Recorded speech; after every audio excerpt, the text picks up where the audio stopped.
आदाब नाजरीन, आप देख रहे हैं सियासत.com। सरकारी दवाखाने में जेर इलाज साबिक कांस्टेबल अब्दुल खदीर की रिहाई के लिए जारी कोशिशों के बेहतरीन नतायज बरामद हो रहे हैं।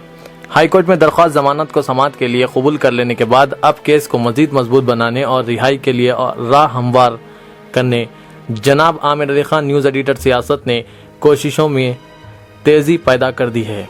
इन्होंने अब्दुल खदीर की रिहाई के लिए वकील साहिबा को लेकर हॉस्पिटल पहुंच गए और अब्दुल खदीर से रासित मुलाकात करवाई और अब्दुल खदीर की आप बीती इन्हीं की ज़बानी वकील को सुनाया। जनाब आमिर अली खान ने जो वकील के हमरा गांधी जनरल हॉस्पिटल पहुंचे थे, इस मौके पर खदीर की सेहत और मौजूदा हालात के ताल्लुक से सुपरिटेंडेंट से तबादला ख्याल किया और डॉक्टरों से भी जानकारी हासिल की। मुकदमे में जारी पेशरफत से जनाब आमिर अली खान ने अब्दुल खदीर को वाकिफ करवाया और इनकी हिम्मत अफजाई करते हुए कहा कि आप सेहत पर ध्यान दें। मुकदमे के ताल्लुक से अदालत में मुस्बित नतायज की उम्मीद है। जनाब आमिर अली खान ने अब्दुल खदीर की रिहाई से मुतालिक अर्जी की दरख्वास्त हाईकोर्ट की जानिब से कबूलियत को अहम पेशरफत करार दिया। एडवोकेट पुष्पेंद्र कौर ने भी मुकदमे के बारे में अब्दुल खदीर से तबादला ख्याल किया। इस मौके पर एडवोकेट जनाब खवी अब्बासी और डेगर मौजूद थे। अब्दुल खदीर से तफसीली बातचीत और इन्हें हौसला देने के बाद जनाब आमिर अली खान ने superintendent Gandhi general hospital doctor महबूब से मुलाकात की। इस मौके पर जनाब महबूब ने बताया कि अब्दुल खदीर को ताहयात इलाज करवाना पड़ेगा और इनकी तिब्बी इमदाद जारी रखनी चाहिए।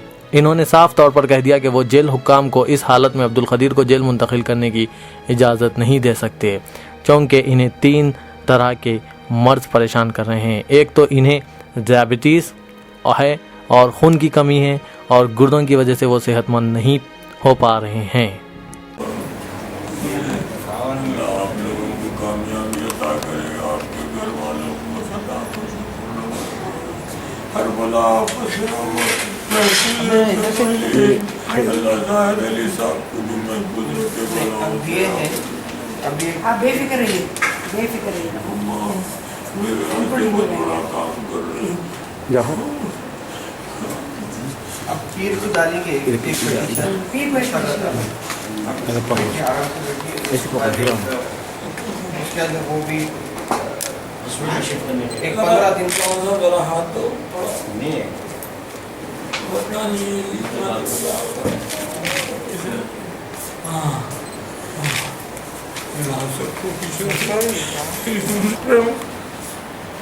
आजकल का नफ्स अपने पैसों के खातिर क्या क्या कराता करप्शन वो। मैं तो कौम का भी गद्दार नहीं हूँ, मुल्क का भी गद्दार नहीं हूँ, मैं डिपार्टमेंट का भी गद्दार नहीं हूँ। मैं कैसेट बजा के गोलियाँ मार के लोगों की जाना निकाले। मैं बोला भी रिक्वेस्ट करा, सर्दी बहुत हो रही, कमजोरी थी वाकई। उन्होंने बोले जमीन इसने रहती तो मकान कहाँ से बनाते। पहले ये जख्म सुख रहे पर कमजोरी थी बढ़ गई। खड़े रहे तो चक्कर आती। खड़े रह सकते हैं, खड़े रह सकते हैं। खड़े रह सकता, पेशाब पकाना सब बिस्तर पे 4 आप बेफिक्र रहिए। आधा केस हम जीत गए हैं, बस आधा थोड़ा रह गया।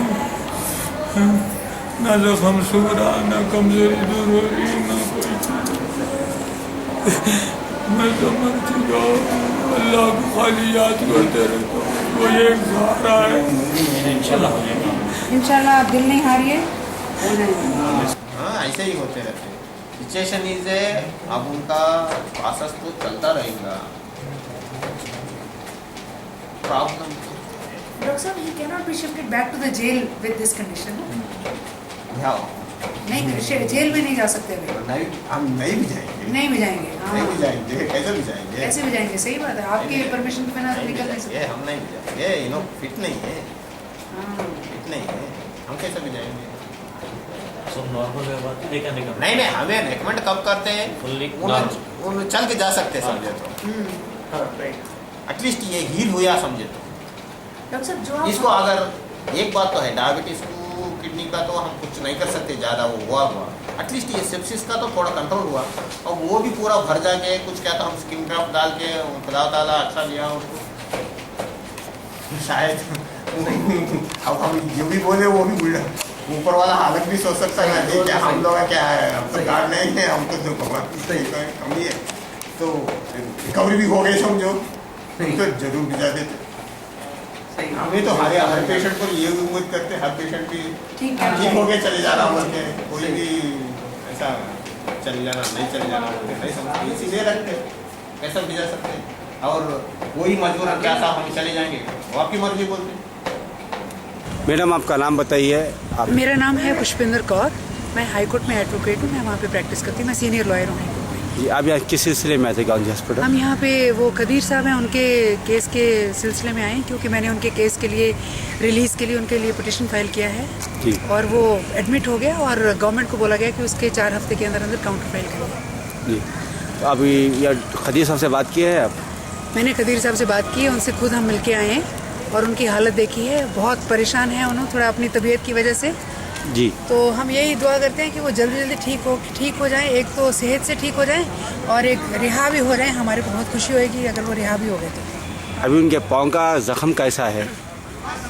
उनके पाँव का जख्म हमने देखा नहीं है क्योंकि पट्टी बंधी हुई थी, पर फिर भी मालूम हो रहा था कि जख्म काफ़ी है और वो एक पहले काफ़ी था, पर अब तो पहले से सूखा हुआ है उनका, पहले से आराम है, उन्होंने खुद ही बोलते हैं। मैडम हाई कोर्ट में जो पिटीशन डाले उसके बाद कोर्ट क्या आपका केस एडमिट हुआ या नहीं हुआ? हमारा केस एडमिट हुआ है। जी। जज साहब हमारे को इतना ही पूछे कि आपका क्या हक है रिहा होने का, तो हमने बोला हमारा हक रिहा होने का तो नहीं है, वो रिहाई का हक तो गवर्नमेंट के पास है, पर हमारा इतना हक है कि हमारे को जितने दूसरे बाकी प्रिजनर्स हैं उनके इक्वल हमारे को ट्रीटमेंट दिया जाए और जैसा उनका ट्रीटमेंट है हमारे को भी वैसे ही ट्रीटमेंट दिया जाए। क्या हक है पूछन होने के लिए? उन्होंने पूछा क्योंकि ये हक जो है according to criminal procedure code, ये हक गवर्नमेंट के पास ही है, उनका दिल करे तो छोड़ते हैं, उनका दिल नहीं करता तो नहीं छोड़ेंगे। जबकि उनकी सज़ा ख़त्म हो गया, ज़माना हो गया, उनकी जो कोर्ट जी। जितने साल की सज़ा सुनाई थी वो ख़त्म हो गया।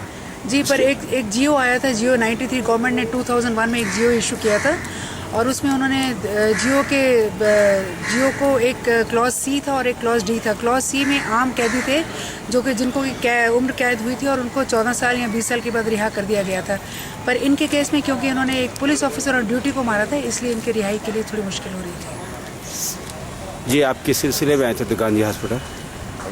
गांधी हॉस्पिटल में यहाँ अब्दुल खदीर कांस्टेबल जो यहाँ पे हैं उनसे मिलने के लिए आए थे, इसलिए कि मैडम आप एडवोकेट हैं, आपको भी है तो पहले मालूम हो जाना चाहिए कि क्या हो रहा, उनको किस मर्ज़ में मुब्तला है और क्या कितना टाइम लगेगा, वो मालूम होना इम्पोर्टेंट बहुत ज़रूरी था। इसीलिए आपको लेके आया था मैं, ताकि कल के दिन कोर्ट में जब बहस होंगी इंशाल्लाह ताला 3 हफ्तों के अंदर हो जाएंगी जो भी होगा, तो आप बेहतर तौर से अपनी जो भी मुशाहिदा है वो बेहतर तौर पे कोर्ट के सामने रख सकते हैं, उससे कि जिससे कि हमको एक अच्छा फ़ैसला मिलने की उम्मीद है। खदीर साहब से आप मिल के आए, खदीर साहब से आप बात किए? खदीर साहब से बात किया है, वो तो परेशान है, अपने इलाज से परेशान है। जी। एक आदमी अगर औसतन एक आदमी की उम्र 60 साल है तो 20 साल तो लड़कपन में गुजर जाते हैं, उसके बाद के जो 20 साल होते वो अपनी रोज़गार कमाई उसमें लगाता, मगर ये आदमी ऐसा है कि 30 साल अगर नौकरी ज्वाइन करे थे तो बाकी के 30 साल अब ज़िंदगी के तकरीबन 24-25 साल कोर्ट में जेल में है सो गुजार दी। उस एक जज्बे इंसानी हमदर्दी के तौर पे यहाँ पे आए हैं इंशाअल्लाह ताला, इसलिए कि खुद अल्लाह ताला फरमाता कि एक किसी कैदी को रिलीज़ करना कितना बड़ा अजर है, तो बस वही इंसानी हमदर्दी के तौर पे यहाँ पे आप अपनी खिदमत दे रहे हैं कोर्ट में, वो बहुत बड़ी चीज़ है। अब आप बहस करेंगे इंशाअल्लाह ताला, उससे रिहाई मिलने की उम्मीद है।